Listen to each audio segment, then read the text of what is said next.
Hi, it's Fias Tarot. Hello, Scorpio placements. This is your January 2026 Money and Love reading. Okay, sa love, i-cover natin ang single, current person, and your ex. Okay, so, yeah.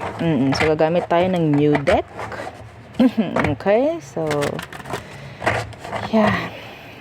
Again, before tayo mag-start, kung hindi ka pa nakakapag-subscribe, please do subscribe and hit the notification bell para lagi po tayo maging updated sa mga mangyayari pa lang. And again po, kung may tanong pagdating sa private reading, just message me sa pong FB page for more info. And yeah, kung may mga tanong rin pagdating po sa mga charms, sa ating mga items, okay, so yun po, no? Okay, so isa-isahin natin muli. Ito yung ating cord cutting. So, ito yung nagtatanggal po ng blockages sa inyong frequency, sa inyong energy, para makadaloy ng maganda ang lahat ng blessings. Lalo na kung meron kayong mga charms, okay, and feeling nyo bakit ganoon, parang walang nangyayari. Pwede kayong may blockage, no? So, tatanggalin niya kung ano man ang meron. Okay? Para dumaloy ng maganda. Papasok sa inyo. Okay, and syempre, yung ating 2-in-1 Love and Money Bracelet. Good for money, good for love, pangkalahatan, no? So, with citrine stone. Citrine stone is a money magnet. Okay, the merchant stone na sinasabi. Okay po. So, again, ito po, magbibigay ito sa inyo ng dapat at kung anong tama. Okay, sa inyo po, ha? And yes, kung ikaw is lalaki ka, gusto mo nitong ating 2-in-1 Love and Money, pwede mo siyang ilagay sa red pouch. Wala namang problem. Okay? So, yung ating namang granter necklace. So, si granter po, siya yung taga-grant ng inyong mga minamanifest and ng inyong mga wishes. So, magkaiba sila ni 2-in-1. Ito kasi hindi ka makakapag-wish dito, pero dito pwede. Okay? So, aside doon, pwede ka ring bigyan ni granter at least twice per week ng mga surprises, 'di ba? Depende rin again sa frequency or energy mo. Okay? So this is unisex po, made to order si granter. This is the front and this is the back. Okay? So para siyang may glass. Yes. And syempre, yung ating mga evil eye protection, they're all available. Yung ating necklace, yung ating ring. Ring po is adjustable po, ha? So, ganyan siya. Okay. So, yes. Yan. And, meron din tayong mga, ang tawag dyan, bracelets po, na evil eye protection. And, yung ating mga pang-cleanse, yung ating pang-cleanse, yung ating cleansing kit, ang laman niya is white sage and selenite crystal. Okay? Para kayo is, yung inyong mga charm ay naka-cleanse. Okay? Kasi syempre, kumukonsumo, para siyang sponge, yung mga charm. So, kung saan mo yan dalhin, may mga nakukuhang negative energies yan. So, ayaw natin yon, no? So, para maalis, i-cleanse natin gamit ang white sage and selenite crystal para sila ay ma-recharge. Okay? So, yun. And syempre, yung ating yung ating attracting spray. So, ito yung attracting spray natin. This is 50 ml, by the way. So, mayroon tayong dalawang scent nito. So, itong hawak ko is Embrace Me. Yung Embrace Me po is unisex. Okay, unisex. Yes. Good for love, good for money. So, madalas ito ay ginagamit, no, ng mga may mga clients, may mga customers, yung laging may kausap para may ganyan. Yes, may mga nakakapag-close deals, gawa nito, no? Ang gaganda lang kasi ng feedback. Ayoko lang talagang mag-send or mag-post ng feedback kahit yung mga clients na mismo nagsasabi, "Madam, i-post mo to. Wala kaming time." Sa totoo lang, kilala nyo kung sino kayo, di ba? Kung maririnig nyo to, oo. Alam nyo kung sino yan, kung sino kayo. Na nagsasabi na mag-post kayo, i-post mo to, madam, para makita nila. No. Ayoko hanggat maaari. Kasi gusto ko, doon pa lang, no, dito pa lang, kahit wala kayong makita, gusto ko yung tiwala nandun agad. Okay? So, good for you sa mga nagtiwala, no? Oo, kahit wala silang nakikitang feedback, hanggat maaari, gusto ko kasi una pa lang nandun na yung tiwala. No, ayoko magpakita ng ganto, ganyan. Ayoko. Hindi ko alam bakit. Okay. And syempre, yung ating healing oil. Oh, yung healing oil po natin, ha, is 30 ml. Wala dito eh. Parang may gumamit. O, diba? Talagang hinihiram sa akin, tas hindi na ibabalik. Opo, ganun talaga, no? So, ginagamit yan sa mga body pain, sa mga muscle aches, muscle pain, yan, mga ganyan. Sa mga masakit ang ulo, yan, mga ganyan. Yung mga nahihirapang matulog, yan. Okay? So, there. Kung may mga tanong, message na lang po, ha? Hindi ko talaga, sino kaya kumuha? Hindi kumuha. Dito sa aking table. Excuse me. So, Scorpio, anong meron this January 2026? Pagdating sa'yo, sa energy mo.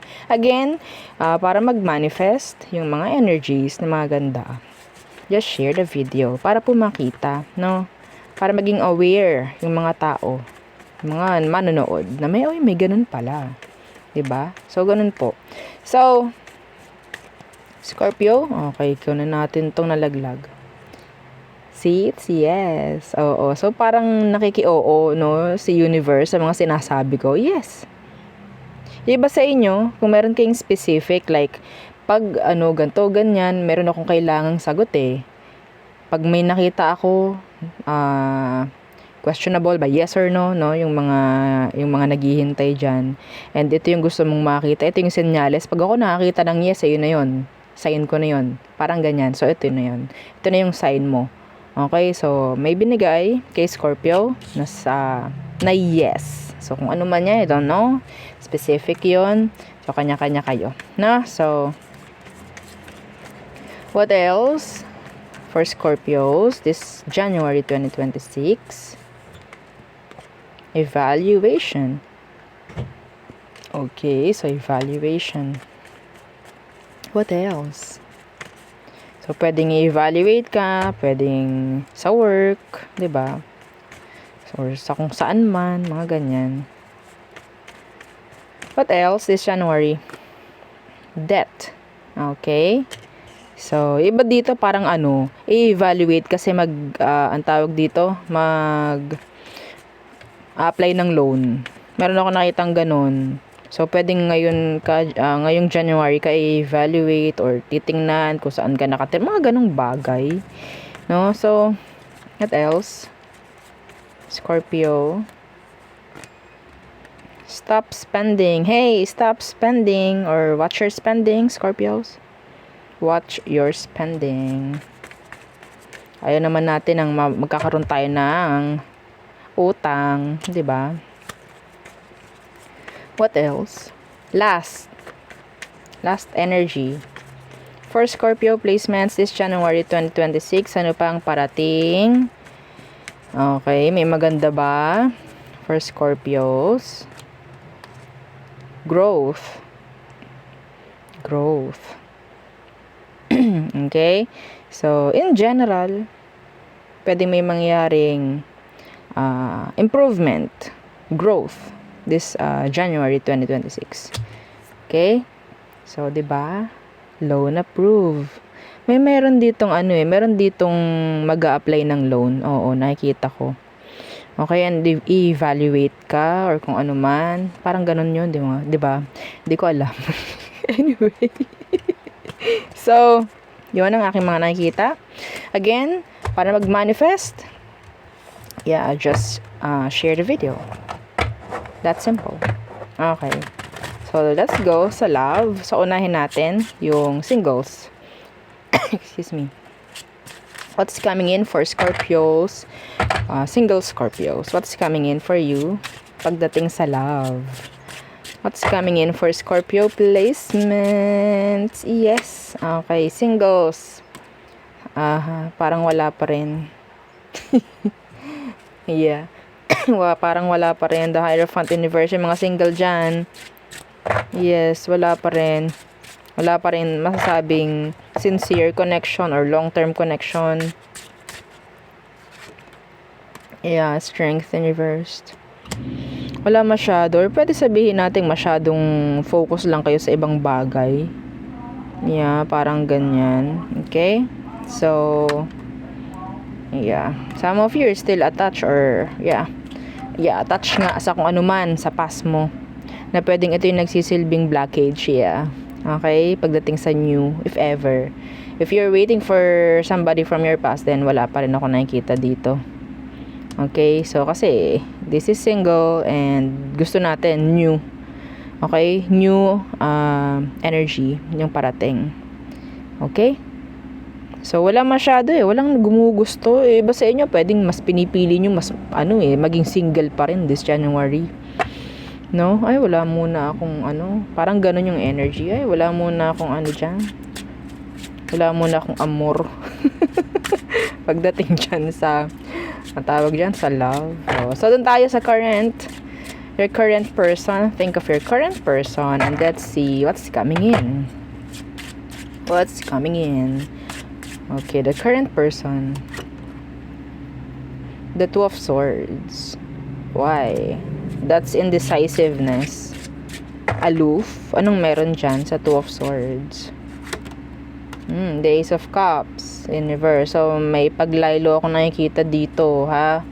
Okay, di ko alam bakit. Yes. So, Seven of Cups. Yeah, the Eight of Cups. Ito, paglayo, pagdistansya, hindi ko alam bakit. Some of you, this could be falling out of love, yun ang mga dahilan dito, or losing interest. Parang ganyan. So, may makikita ka ng mga pagbabago, Scorpio. Trying to avoid you, mga ganyang bagay. Iba sa inyo naman na hindi naman ganun. Pwedeng hindi pa rin siya makakapag-decide no? To take the connection sa next level, the relationship sa next level. They're not maybe ready. Okay? So, mga ganyang bagay. They're not ready. Yes. So, still not yet ready. Let's see. The ex. Diba? The ex. Yung ex mo, Scorpio. Anong meron? Kailangan mong malaman kay ex. Kahit ayaw mo. Sa ayaw at sa gusto mo. Tingnan natin ano bang meron kay ex. And what's coming in for you. The Star. Still admiring you. Pero some of them, they're starting to heal. Okay, the Knight of Swords in reversed. Hirap ito, yung energy niya. Okay, so some of you, this person is manifesting or praying na magkaroon kayo ng maybe at least like a short conversation, mga ganyang bagay. Okay, so yeah, the Ten of Cups in reverse. Kasi parang may kulang. May chance ito is sabihin nating nagmamanifest ng conversation with you. Pwedeng mag-chat ito, paramdam, pero hindi ko nakikitang magiging consistent. Okay? Meron lang sila maybe gustong tawag dyan, malaman or makita, parang ganyan. For them na rin, para totally matulungan silang mag-heal pa. Parang ganon. Okay, or pwedeng sa'yo mangyayari yon if ever, na kung ano man, like, marinig mo man lang sila, parang ganyan, makausap, and then after that, yun, nandun na yung closure, nandun na yung, sabi natin, peace of mind, mga ganyang bagay. Okay? So, yeah, maganda naman yung energy, no? Pagdating sa ex mo, pero, yung sa current, medyo delikado, no? Oo. So, hindi ko alam bakit ganun. Falling out of love. Or, pwedeng hindi rin sila ready to settle or i-take yung relationship sa next level. Yes. So, let's see. All signs are through Pisces for you, Scorpios. All signs. Okay. The person you're dealing with or dealt with. Oh, okay, let's see. Aries, they want a new connection. Some of them, they're focusing more on their career, finance. Iba sa kanila gusto nila ng new beginning with you, a new opportunity with you. Taurus, iba sa kanila merong third party. Yeah, iba po sa kanila merong third party na involved. Okay? pwedeng malabo pa rin yung energy about reconciliation with a Taurus. So, Gemini, they're procrastinating. They have a lot of delays. Okay? So, Cancer, they're trying to avoid you, or maybe you have to avoid this Cancerian. So, Leo, they're trying to let go. Or maybe some of them, meron silang gustong ibigay sa'yo. Okay? Some of them, pwedeng may bibigay, may iaabot, pwedeng gift, mga ganyan. Okay? Virgo, they're waiting. Waiting sa reconciliation, some of them. Okay, Libra. So, mayroong mga panghihinayang sa part ni Libra. Scorpio. They want your attention. Yeah. Sagittarius. Feeling devastated. Oo. Ganun yung energy ni Sagittarius. Parang down na down yung energy ni Sag. Yeah, they want to reach out actually. Pisces, I don't know why Pisces. So, Capricorn, parang si Capricorn gusto na nilang mag-lower down ng guard nila. Parang pagod na sila na maghintay. If ever wanting talaga na to take action, parang ganyan, ayoko na maghintay, gusto ko na mag-take action, or gusto ko na mag-lower down ng guard ko para makita naman niya. Parang ganun, para makita mo na I'm still here. Parang ganyan. So, Aquarius, unstable. Pwedeng iba sa kanila, wala pa rin karelasyon hanggang ngayon. Pwedeng hindi ka pa rin maiwan or sabihin nating mapaltan. Andun yung energy na you're the one that got away. Okay? So, Pisces, they want long term. They want completion. They want something like parang ikaw yung nagbibigay sa kanila ng sabihin nating sagot, no, sa mga patlang nila, 'di ba? Oo, parang ikaw lagi yung nagbibigay ng kasiyahan sa kanila, parang ganon. Okay? So, feeling complete, no, with you. Yeah, they want you. Gusto na ng family with you. They're happy with you. Parang ganon. Okay, so there, yun ang aking reading for you, Scorpio placements. Again, please, don't forget to like, share, and subscribe, and follow our FB page, and yung isa po nating YouTube channel na nasa description box below. Again, thank you. Goodbye.